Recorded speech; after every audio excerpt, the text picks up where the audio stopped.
Happy Friday, Arise fam. It's payday for a lot of you guys. I want to share a quick thought on money for a moment. So my kids don't always get it right. Please understand, we're not the perfect family, but sometimes they do, and I want to brag on one of them for a second.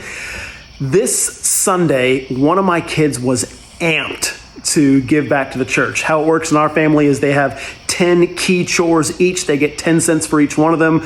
I'm the cheap dad. They only get $1 for allowance, but we teach them to put 10 cents towards the church, 10 cents into a savings account they can't touch, and they have 80 cents to spend themselves. Great principles for adults as well. And there were days where they didn't want to do that. It was weeping and gnashing of teeth because they didn't want to give up their 20 cents. There are times when there's a penny on the floor and one of the other kids grabs it before the one who saw it can grab it, and all chaos breaks out. So there've been some struggle through the years, but on this Sunday, one of my daughters was so stoked to be able to give 20 cents to the church. Now that's more than the normal giving that she does, but she was so excited to the point where she wanted to be the first one to give this Sunday. I wasn't in the room when she was doing this, but she rolled into church after I did and went straight to the giving box and was just stoked to be able to do it. Why am I sharing that with you? In the passage today in 2 Corinthians chapter 9, it talks about being a cheerful giver. And how awesome is it to see a child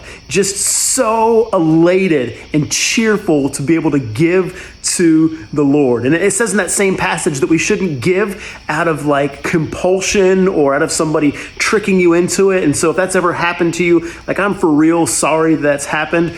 But God loves a cheerful giver. And so I would encourage you, maybe take some time and just pray and say, hey, God, what is it that you would like for me to be able to bless the church with? And you decide ahead of time, as that passage says. And then when the moment comes for you to be able to give toward the church, man, you got an open heart, you're excited for it. And I believe that what you sow is what you're going to reap, because my Bible says exactly that.